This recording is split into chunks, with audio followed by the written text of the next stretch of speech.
Hello, and welcome back to the Downhome podcast. I'm Elizabeth Whitten, and today I'm talking to journalist Linda Brown. She's been a freelancer at Downhome for 7 years, and before that, she was a staff writer here for almost 3 years. In the January 2019 issue, Linda delves into what makes a resolution stick with her article, The Psychology of Habits.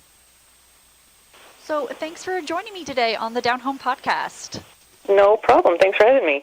So for the January 2019 issue, you wrote about people trying to make their New Year's resolutions, really. So during this time of the year, they're kind of omnipresent. Everyone's making goals to do better this year, eat healthier, take up that new hobby, quit the bad habit. So why do you think people are drawn to making New Year's resolutions? I guess anyone at any time kind of wants to do better, I guess, speaking for myself, and I think a lot of people agree, you're always looking to improve yourself. You're always looking to be fitter, to run faster, to eat better. And, you can do this any time of the year, of course, but I guess January, first comes along, people see that as, new year, new beginnings. So it's kind of really a kick in the pants that most people need to kind of get on the horse or get on the treadmill or put the junk food away. It kind of just represents a fresh start. And as I said, you can really make changes any time of the year. I think a lot of people put pressure on themselves to make, the new year, the new start. But yeah, I guess when people are looking to improve themselves, they just see that as a new leaf. So it's a good time to give it a go. Yeah. So you spoke to a lot of professionals in your research, and what did you take away from them that would be the best way to kind of ingrain these new behaviors? Right. Well, when it comes to forming habits, as I mentioned in the story, according to psychology, it's all about consistencies and contextual cues. And contextual cues are these things in the environment that, make the action happen. So say, if, just simply speaking about everyday things, you use the bathroom, you wash your hands, you get in the car, you put on your seatbelt. Hopefully you do these things, but these having reliable cues is the main bit to look at here when you want to change your behavior. And the stronger the cue, the easier it is to form the habit. Also, when it comes to habit formation, consistency is key. You want to repeat this action over and over again because that's how the habit develops. That's how it becomes stronger. So, say if you want to get in better shape, you might say after supper every day I'm going to go for a walk. 20 minutes. Doesn't have to be a big thing. So you keep this up, and every day, day by day, the habit gets ingrained. It becomes stronger. Also, when it comes to habit formation, keeping things simple is good. I did speak to one researcher there, Eamon, I think I'm mispronouncing his first name, but Colvin is his last name, and he talks about keeping things simple. For example, if you want to get in better shape, which is a thing that a lot of us want to do, instead of saying every morning when I get out of bed before I go to work, I'm going to do 50 push-ups and I'm going to, run 10 miles, for instance, it might be better to say, okay, I'm going to get out of bed and do 10 push-ups. And you do that for, a few weeks. And then once that kind of becomes ingrained, you kind of add on little things to that. So you can say, I'm going to do 10 push-ups and then maybe 10 crunches, and you just add on to that.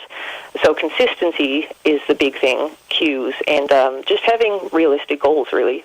I feel like if someone says, I'm going to run a marathon, and they don't plan, how are you going to build up to it? Or I'm going to do 300 push-ups. You kind of set yourself up for failure because, if you can't do it in that first week, then exactly. Why even try? I'll wait to the next big milestone to try and kind of re-kickstart my year. Exactly, yeah. And, it's good to have lofty goals because we all have goals. We all have things we want to achieve, like you mentioned, running a marathon. And but the thing you want to keep in mind is it's not about the goal itself, but how you go about achieving it. So, for instance, if someone goes in for a job interview or a race, everyone wants to get the job, everyone wants to win the race, but how is it that you go about that is the most important thing, and kind of sticking to your plan. And, not becoming too down on yourself if you don't achieve the goal. One of the researchers I spoke to said, if you slip up every now and again, like say you miss your post-supper walk 1 day or 2 days a week, don't be too hard on yourself. Just get on the horse and, get on there and ride again. Because if you miss an opportunity to take part in the action, you can kind of get into a lot of negative self-talk and become down upon yourself. And as we all know, that's not beneficial. That's not going to help us at all. So, yeah, it's important to keep those things in mind.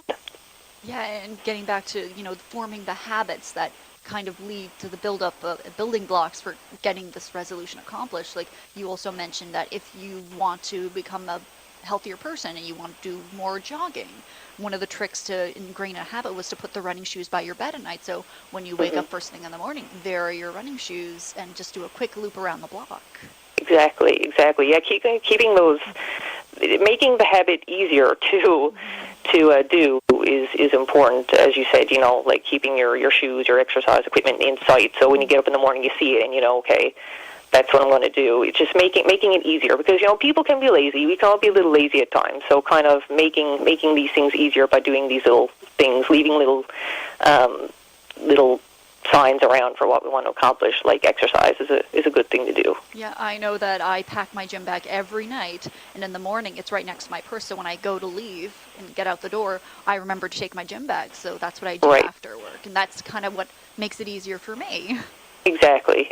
Yeah, it's better to help ourselves along if we can by doing little things like that, for sure. So did you hear anything that really surprised you in your research? Yeah, I think one of the things I kind of found really interesting is the 21-day rule, how that came about. And I'm sure a lot of people out there have heard this magical number, 21 days, whether you want to play guitar or run or any kind of new skill you want to pick up. You might have heard from many self-help gurus, it takes 21 days, and that's all it is. But I actually found out while doing the research where this came from, and it seems to have come from a book by a plastic surgeon in the 50s, and his name was Maxwell Maltz, and his book was called Psycho-Cybernetics, and what he found was that when he performed a surgery on someone, it took 21 days for people to kind of adapt to their new image, or if someone required an amputation, it took them 21 days to get used to the loss of the limb and to adapt to that. And in his own life, he found that it took him about 21 days to, adapt to a new behavior that he wanted to achieve in his own life. And it's kind of interesting. So you hear this 21-day thing, you're like, that's, 3 weeks, what's that? But over time, it's kind of like a game of telephone, that self-help gurus everywhere have heard this 21 days thing. And he said it actually takes a minimum of 21 days. So over time, that just becomes, it takes 21 days to form a new habit. And so I found that really interesting. And the 21 days, if you actually look at research that psychologists have done in the habit formation, you'll find that it takes anywhere from 18 to 254 days, or an average of 66 days, to form a new habit.